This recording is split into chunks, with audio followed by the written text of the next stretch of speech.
The light of 3 moons cast a pale glow over the crystalline spires of Lumina Prime. In the grand medical chamber, Chief Healer Syra's luminescent tendrils dimmed with despair as she studied the latest plague reports. Another 1,000 Lumini had fallen into eternal sleep today, their bioluminescent bodies darkening forever. The Lumini had evolved as peaceful deep-sea creatures before ascending to the stars.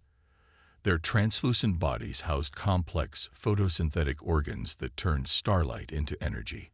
They were beings of pure light and harmony, which made the spreading darkness of the plague all the more horrifying. Honored Chief, a young healer named Ven, burst into the chamber, his tendrils pulsing with anxiety. Unknown vessels have entered our system. Their energy signatures, they're like nothing in our records. Syra floated to the observation dome, her tendrils weaving patterns of concern. The ships that appeared on the holographic display were ugly by Lumini standards, angular metal constructs that spoke of a species evolved in gravity and violence. But it was the biological readings that made her tendrils curl in instinctive fear. The beams aboard those ships had dense muscle tissue, reinforced bone structure, and most terrifying, specialized organs for consuming other life forms. They were predators, creatures whose evolution must have been shaped by combat and killing. "They're hailing us," Ven reported, his own light dimming with fear. Syra knew she should feel terror. These beings could tear a Lumini apart with their bare hands. But as she watched another medical transport drift past, carrying dozens of plague victims, she realized they had nothing left to lose. "Open communications," she ordered. The holographic display shifted to show a face that confirmed her worst fears. The being had forward-facing eyes, a hunter's eyes, and teeth clearly evolved for tearing flesh. Yet when it spoke, its voice was surprisingly gentle. "This is Captain Sarah Chen of the Earth medical ship Nightingale. We've detected signs of a major epidemic in your system. We're here to offer assistance." Syra's tendrils twisted in confusion. "You want to help us?" The human's expression softened. "That's why we're out here. Earth has faced countless plagues throughout our history. Our immune systems evolved to fight diseases that would devastate most species. When we reached the stars, we swore to use that strength to help others. But you're—" Syra struggled to find a diplomatic way to say it. "Predators." Captain Chen smiled, showing those alarming teeth again. "Yes, we evolved on a death world, fighting to survive against everything from microscopic bacteria to massive carnivores. It made us strong. But strength isn't just for fighting. It's for protecting those who need help." As if to underscore her words, another Lumini medical transport drifted past the observation dome, its cargo hold full of darkened, dying bodies. "We can't accept help from—" Ven began, but Syra cut him off with a pulse of her tendrils. "How soon can you begin?" she asked. "Our advanced medical team can shuttle down within the hour. They'll need to take samples, study the plague's progression." "You would expose yourselves." Syra's tendrils writhed in shock. "The plague is highly contagious." Captain Chen's smile turned fierce. "Chief Healer, we humans survived evolving on a planet where every microscopic organism was trying to kill us. Our immune systems are basically weapons grade. Trust me, we can handle it." As Syra watched the human medical shuttles descend through Lumina's atmosphere, she wondered if perhaps they had been wrong about predators. Perhaps sometimes the fiercest warriors could also be the greatest healers. She didn't know it yet, but this was only the beginning. The plague ravaging her people wasn't a natural disaster, it was a weapon. And humanity's evolution as death world predators was about to serve an even greater purpose than medicine. Sometimes the best protectors were the ones others feared most. Dr. Maya Patel stood in her containment suit within the Lumini Research Center, her eyes fixed on the holographic display of the plague's molecular structure. After 2 weeks of studying the disease, something wasn't adding up. The plague's design was too perfect, its attack on Lumini's cellular structures too precise. "This isn't natural evolution," she muttered, manipulating the hologram with her gloved hands. "Look at this protein structure. It's engineered specifically to target bioluminescent tissue. Captain Chen, who had come down from the Nightingale to check on the medical team's progress, leaned closer to the display. Her military training had taught her to recognize weapons, and what she saw in those complex molecular chains was nothing less than a precision-guided missile at the cellular level. "You're saying someone created this?" Her voice was hard with controlled anger. The thought of someone deliberately engineering a plague to target the peaceful Lumini stirred something primal in her human instincts. Not just created it. Maya zoomed in on a particular sequence. "This is signed. Look at this base pair sequence. It's too regular to be random. It's a maker's mark, encrypted in the virus's own DNA." Before Chen could respond, their conversation was interrupted by a commotion outside the research center. Through the crystalline walls, they could see a delegation of new aliens arriving. Tall, elegant beings with metallic skin that rippled like liquid mercury. Unlike the Lumini, these aliens moved with an air of supreme confidence. Chief Healer Syra floated in quickly, her tendrils pulsing with anxiety. "Representatives from the Nexus Consortium have arrived. They say they've come to help with the plague." Chen and Maya exchanged glances. The Consortium was known as the most technologically advanced alliance in this sector of space. They were also known for their belief in genetic superiority. The idea that species that evolved in harsh conditions were inherently more worthy than those from peaceful worlds. The lead Consortium representative glided into the research center, his mercury-like skin reflecting the bioluminescent glow of the Lumini architecture. "I am Overseer Vax. We are here to assist with your unfortunate situation." His eyes fell on the humans, and something like disdain flickered across his metallic features. "Though I see you've already accepted help from more primitive sources." Maya felt her shoulders tense at the insult, but years of scientific discipline kept her voice steady. "We've identified the plague's structure and are working on a cure. Perhaps you'd like to examine our findings." She manipulated the hologram to display the engineered sequences she discovered. For just a moment, so brief she might have imagined it, she saw something like fear cross the Overseer's liquid metal features. "These findings are clearly flawed," Vax said smoothly. "Your primitive understanding of genetics has led you to false conclusions. The Consortium will take over this research now. You will transfer all data to us and withdraw your medical teams." "Like hell we will." Chen stepped forward, her predator's instincts screaming that something was very wrong. "We're not going anywhere until these people are cured." "This is not a request." Vax's voice hardened. "The Consortium has determined that the Lumini require our exclusive assistance. Your presence is no longer welcome in this system." Maya watched as Cyrus' tendrils twisted in confusion and fear. The Lumini leader was caught between the Consortium's authority and the humans' help that had already saved hundreds of lives. "The Maker's Mark," Maya said suddenly, her eyes locked on Vax. "It's yours, isn't it? This play is Consortium technology." The temperature in the room seemed to drop. Vax's metallic skin rippled with something that might have been rage or might have been fear. "You dare accuse." "We don't just dare." Chen's voice was deadly quiet. "We know. The question is, why? Why target a peaceful species that posed no threat to you?" "The Lumini are weak," Vax spat, his diplomatic facade cracking. "They evolved in peace and luxury, while other species fought to survive. Their territory, their resources, they don't deserve them. The strong should rule, not these creatures of light and water." The humans in the room went very still, the kind of stillness that Earth's predators adopted before striking. The Consortium had made a fatal mistake. They had assumed that because humans evolved as predators, they would understand and support the idea of the strong dominating the weak.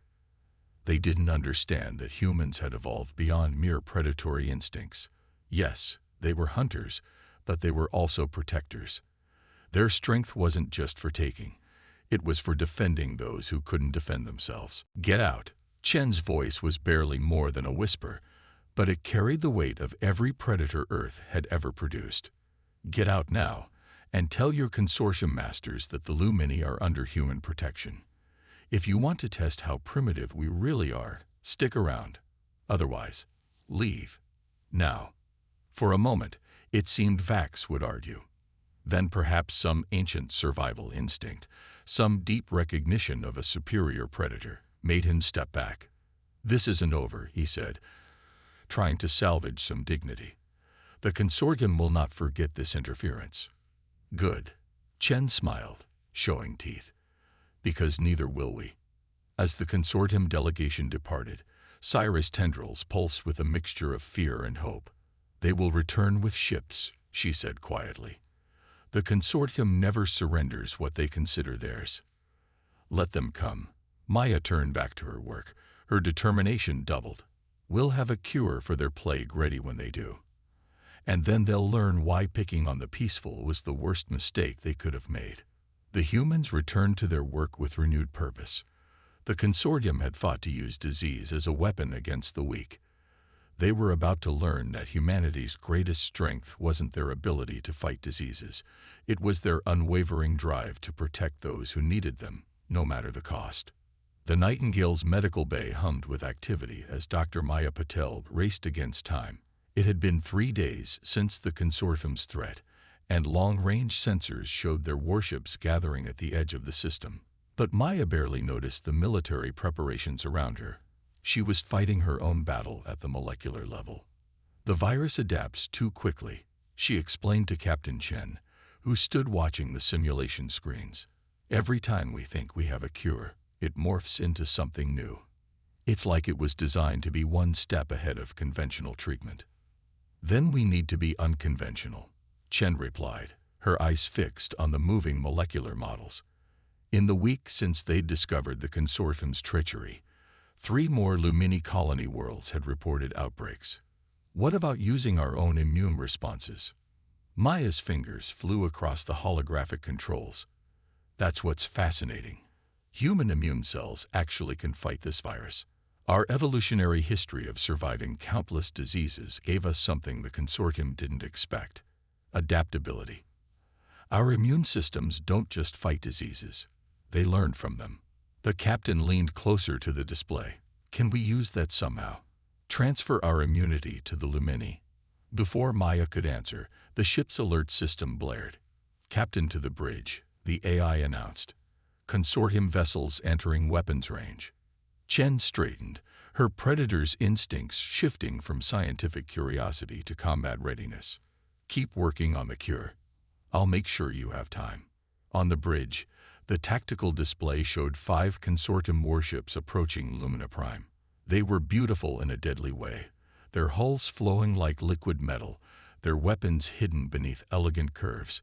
But Chen had learned long ago that beauty could hide the deadliest predators. They're broadcasting, her communications officer reported. The holographic display showed Overseer Vax, his metallic features set in what might have been amusement. Captain Chen, I see you haven't fled yet. The consortium has declared this system under quarantine. Your presence is a violation of our authority. Funny thing about humans, Chen replied, settling into her command chair. We don't respond well to bullies, no matter how shiny their ships are. This is your final warning. Leave now, or what? Chen's voice carried the quiet confidence of Earth's apex predators. You'll infect us with your engineered plague. Already survived that. Try to outfight us. We evolved hunting things that would consider your ship's snacks. Face it, Overseer, you made 2 mistakes. First, you tried to eliminate a peaceful species through disease. Second, you assumed that because we're predators, we'd approve. The Nightingale sensors pinged as more ships emerged from faster-than-light travel. But these weren't consortium vessels. The ships that appeared were Earth vessels, ugly, practical things built for war and survival rather than beauty. Humanity's response to your little plague experiment, Chen explained to Vax's suddenly wary expression. Turns out when you tell humans that someone's using disease to commit genocide, they tend to take it personally. We've got research vessels working on cures, military ships for defense, and enough medical supplies to treat every Lumini in the sector. In the medical bay, Maya's eyes widened as she studied new data from her latest experiment. Human blood samples, when exposed to the plague virus, weren't just fighting it. They were learning from it, developing new defenses that could be synthesized and adapted for Lumini biology. "Captain," she called over the comm, "I think I've found something. The virus keeps adapting because it was designed to learn from basic immune responses. But human immune systems, they're like evolutionary accelerators. We don't just fight diseases, we improve ourselves by fighting them. If we can harness that process." Chen smiled, never taking her eyes off Vax's increasingly uncertain expression. "How long?" "A few hours to synthesize the first batch. But it's not just a cure. Once treated, the Lumini's own bioluminescent systems will be able to fight off any future variations of the plague. We're not just healing them, we're teaching their bodies to protect themselves." The captain's smile showed teeth. "Did you hear that, Overseer? Turns out evolution isn't just about developing weapons. Sometimes it's about learning to heal." Vax's metallic features rippled with barely controlled rage. "You cannot interfere with natural selection. The strong must." "Save it," Chen cut him off.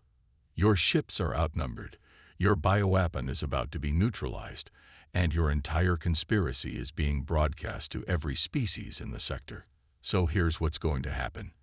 You're going to withdraw your ships, provide us with all data on other bioweapons you've developed, and hope that the galactic community is more merciful than you were to the Lumini." The Overseer's image flickered as he struggled to maintain composure. "And if we refuse? Then you'll learn why Earth's predators are the most dangerous when they're protecting others." In the tense silence that followed, Maya's voice came over the comm again, triumphant. "First batch of treatment ready for testing, Captain. And I was right. Once cured, the Lumini's natural bioluminescence will actually become stronger. The consortium tried to use their light against them, but we're helping them turn it into a shield." Chen watched as uncertainty crept across Vax's features. The consortium had fought to prey on the weak, only to run into humanity. Predators who had evolved not just to hunt, but to protect. They were about to learn that sometimes the most dangerous creatures were the ones fighting to save others.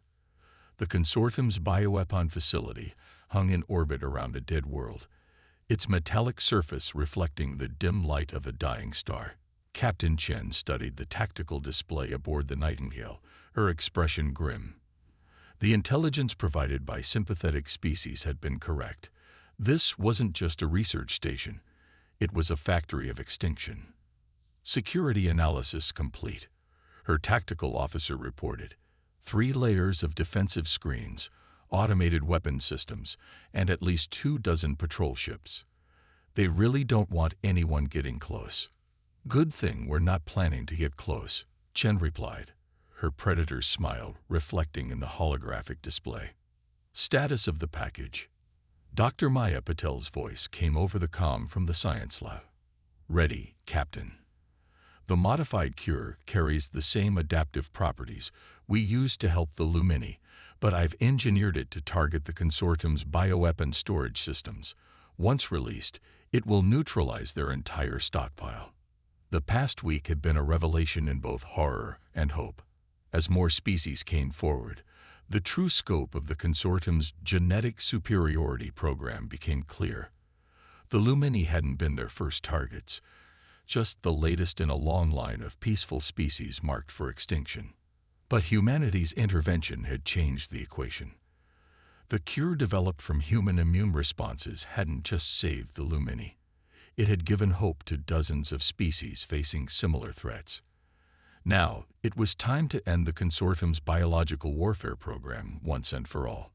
"All ships, battle positions," Chen ordered.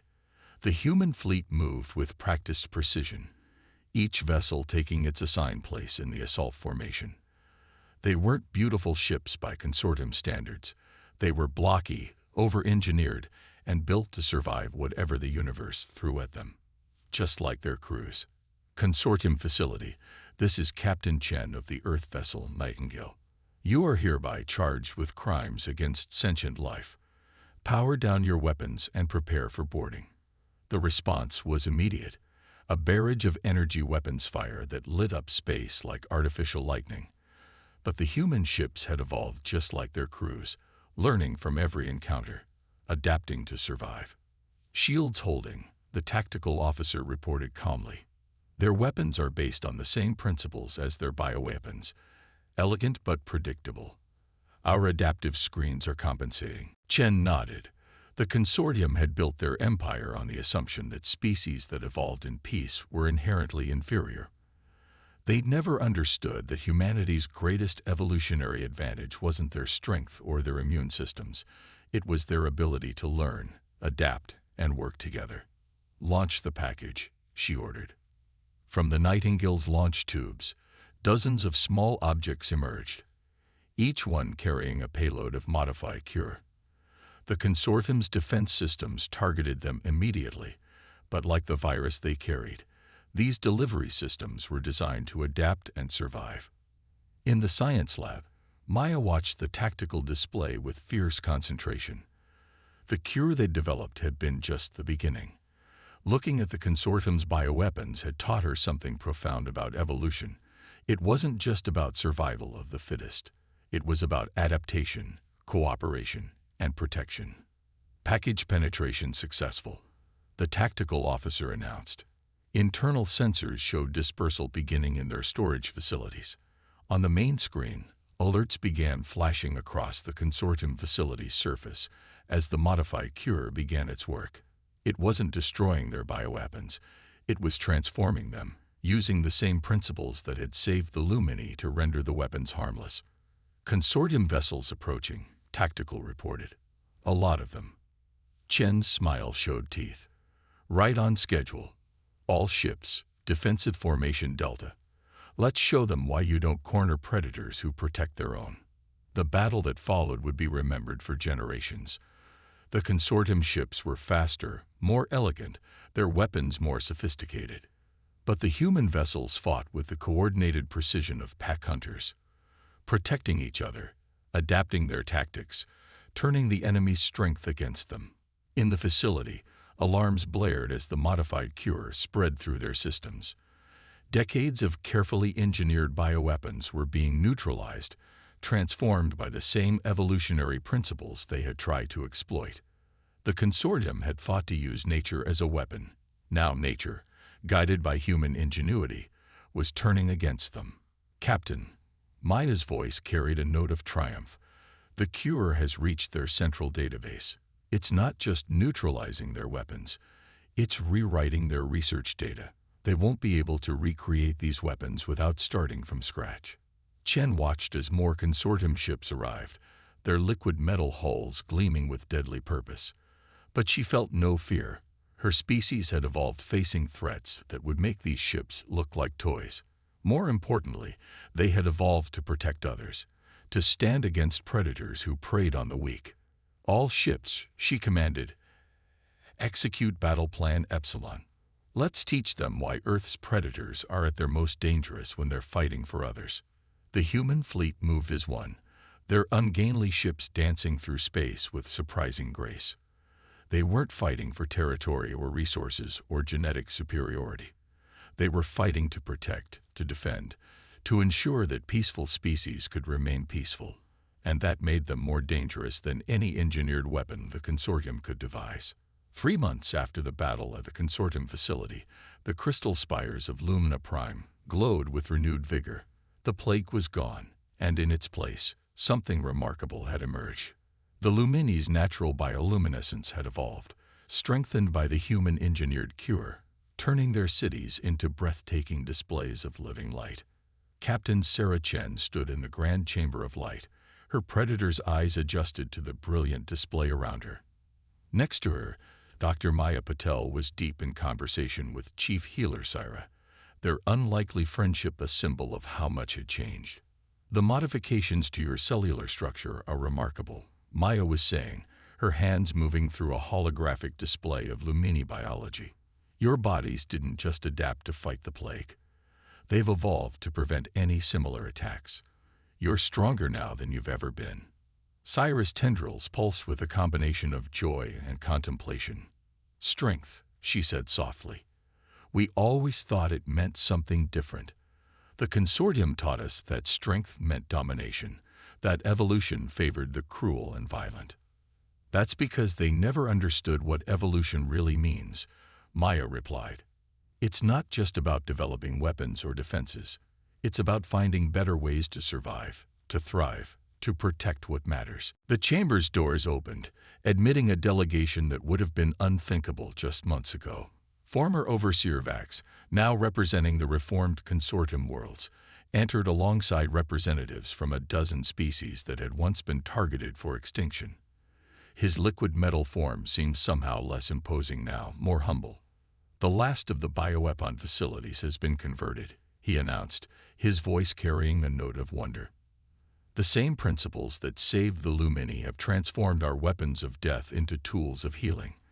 Our finest minds are still trying to understand how you did it." Chen smiled, but there was no predatory edge to it now. "That's simple. We evolved on a world that tried to kill us in 1,000 different ways. But we didn't just evolve to fight. We evolved to protect, to heal, to make things better. Not just for ourselves, but for everyone." The chamber filled with more delegates as the emergency session of the new Galactic Council began. Humans stood alongside species from across the spectrum of evolution, from the crystalline Lumini to the methane-breathing cloud dwellers of the Apex Nebula. Each had their own strengths, their own unique adaptations to their native environments. The consortium's greatest mistake, Maya addressed the gathered delegates, wasn't their belief in evolutionary superiority.